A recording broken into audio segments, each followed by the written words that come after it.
Boy here, and welcome to SpongeBob Season 8 Part 4. And originally, I was supposed to upload Part 4, but I accidentally deleted the upload, so accidentally deleted the original video.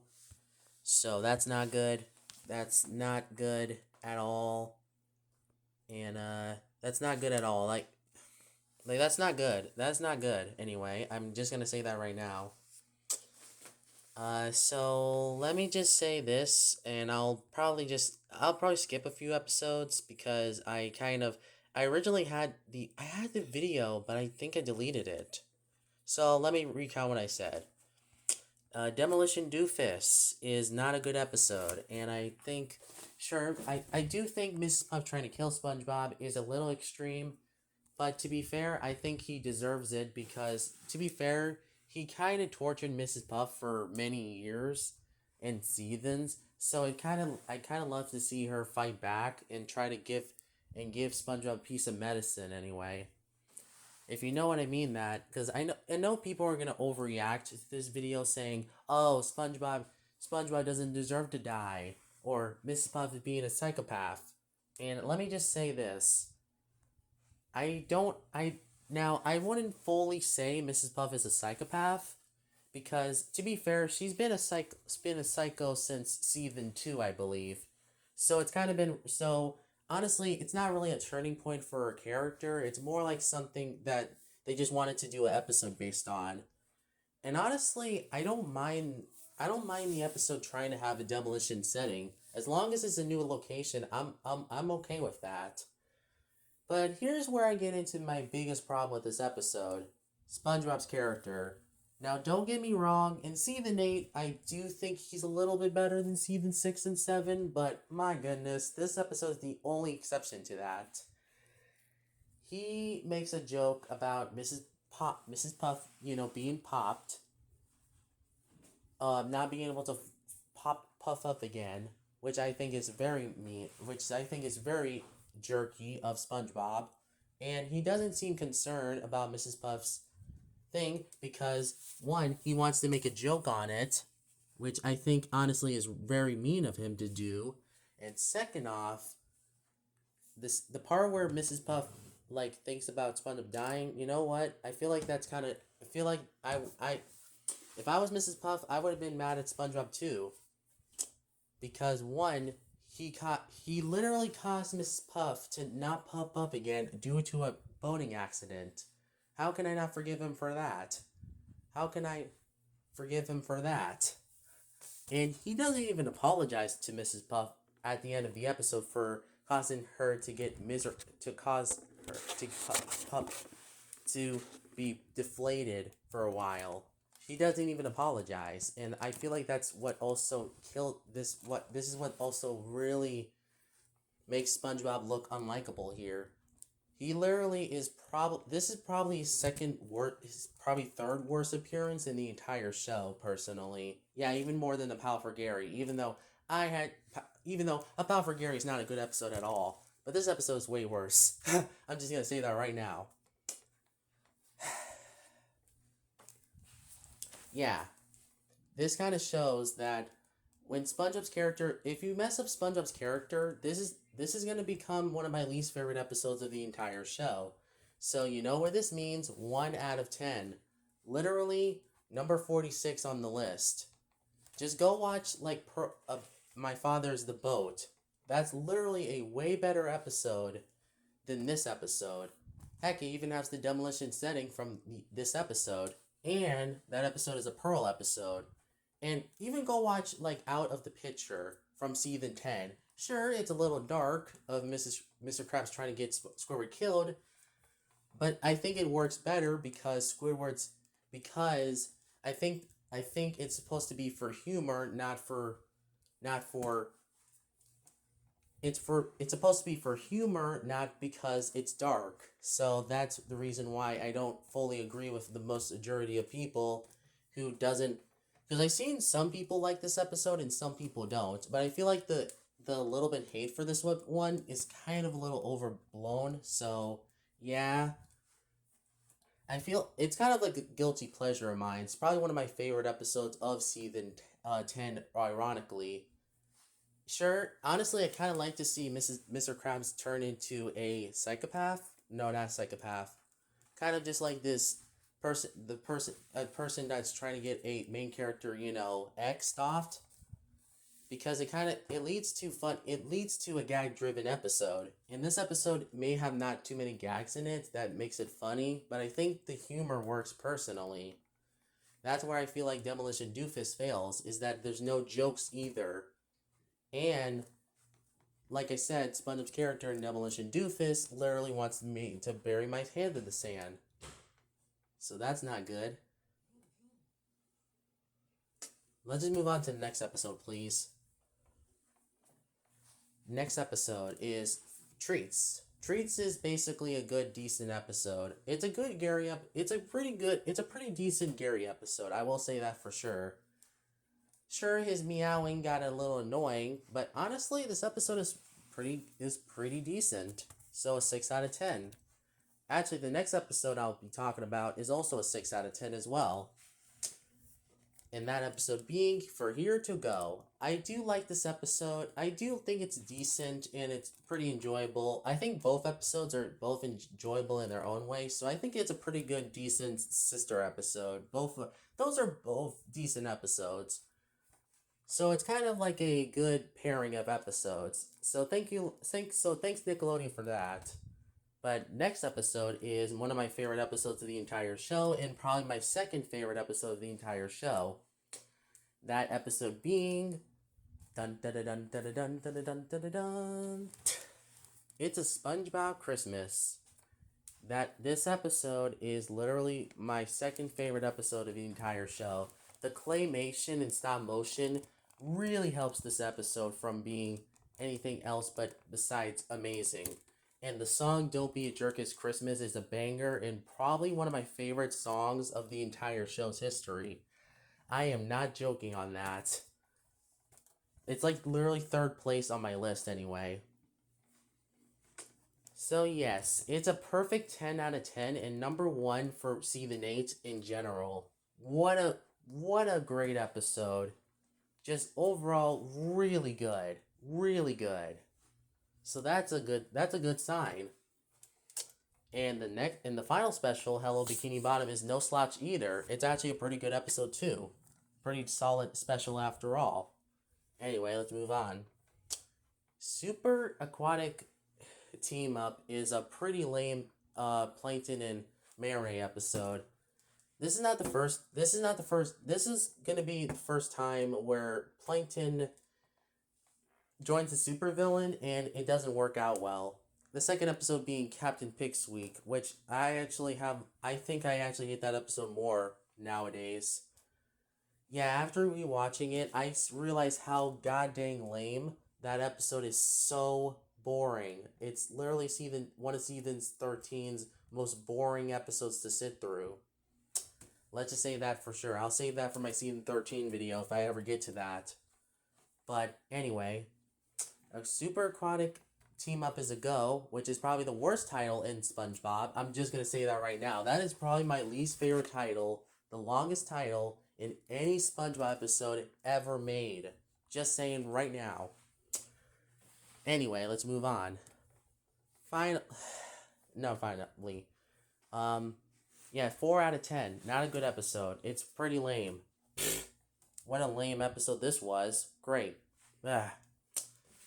Chum Fricassee is a great episode. 9 out of 10. I really enjoyed this one as a kid. This one was like another great episode, and it works out well too. I love seeing Squidward. I love seeing why Plankton's business goes out of business in this episode or gets taken down.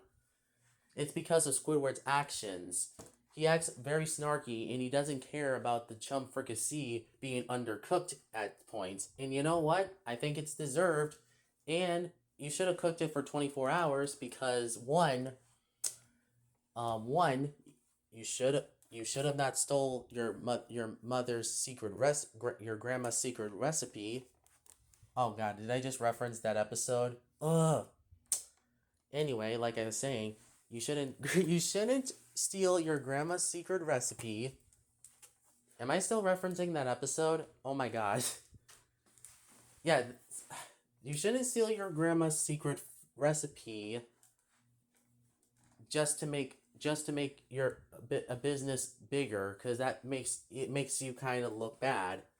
And if you don't cook it for too long, if you don't cook it at the right time, then it will overcooked or it will be undercooked.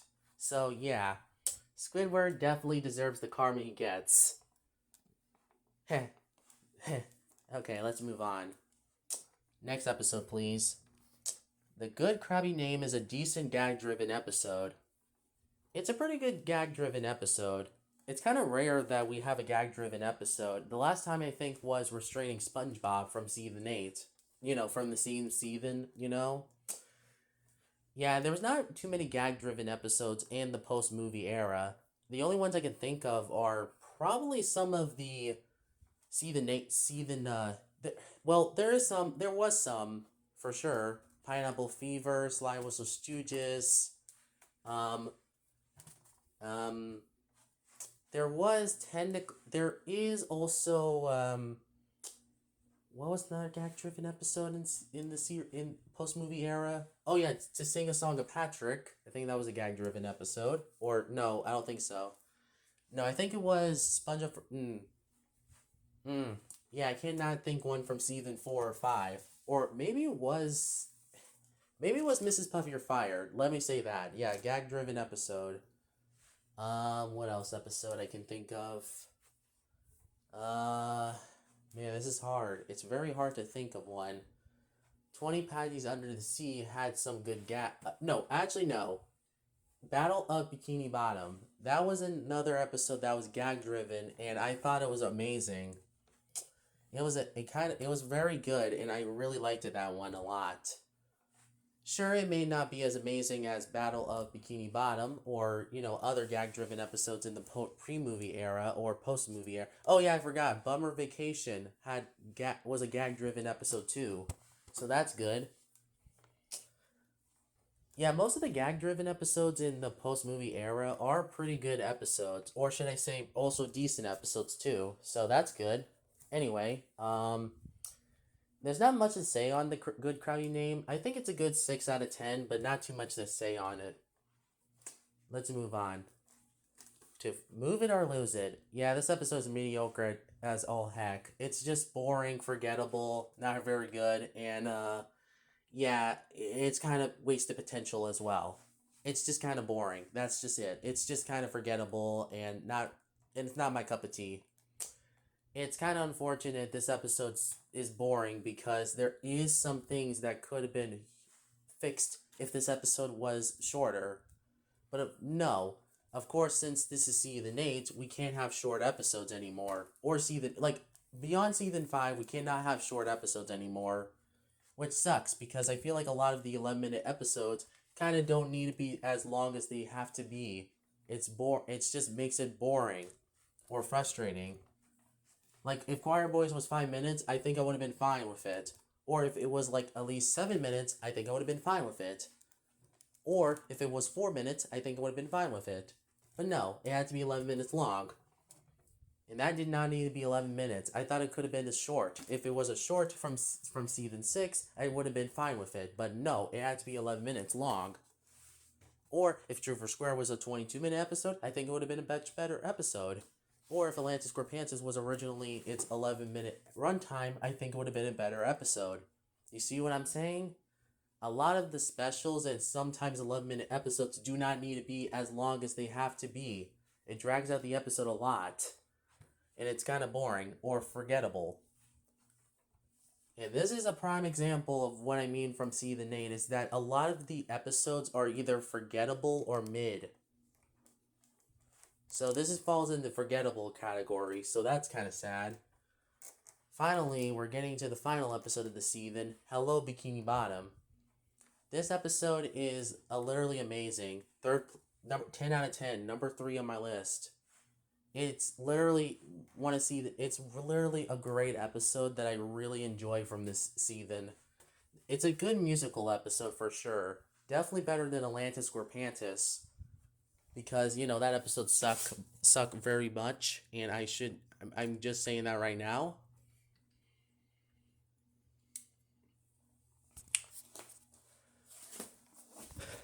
Anyway, is there anything else I can say about Hello Bikini Bottom? I think the songs are really good.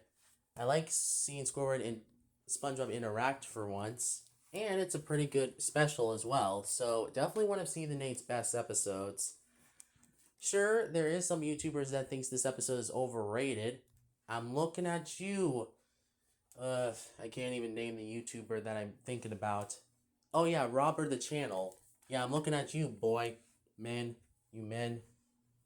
Because I know I have seen your videos and I have seen it, and I'm surprised. Honestly, I'm shocked that Hello Bikini Bottom is literally your second worst of season 8. How is it worse than Smooth Jazz Bikini Bottom, Freeze, or Demolition Freaking Doofus? That makes no sense at all. I know it's his opinion, but why is it worse than those episodes? Shouldn't those episodes be on the list anyway? I'm just saying. Like, that's crazy. How can a good episode be so bad and just be... Oh my god, never mind. I know it's his opinion, and I should respect that, alright? So, yeah, I'm not even gonna complain about it. Anyway, what's the next episode? Oh yeah, I think that's actually it for See the Nate. And then we'll get to See the 9 tomorrow, which I'll review Extreme Spots to It Came From Goo Lagoon. Oh boy, then I'm gonna have to talk about Good Squid Baby and Little Yellow Book. Oh god, those episodes kinda are just so bad. Ugh. Never mind. Let's just move. We'll suffer through there's only 3 bad episodes in the first half of season 9, so that's a good thing. That makes things so much better. Or at least 4, I think. There's only 4 episodes that are mostly bad in season 9, but that's a good thing. That's gonna make things so much better. But anyway, I think that wraps up this video. Like and subscribe. Follow me on Twitter and Amino and Snapchat. And I'll see you guys in the next video. And be warned, I actually, yeah, anyway, that ends up, also Blue Sky. I think Blue Sky, I have Blue Sky now, so that's good. So I think that wraps up this video. Yeah, boy. So thank you guys for watching, and I'll see you guys in the next video. Cartoon Retro Boy is out.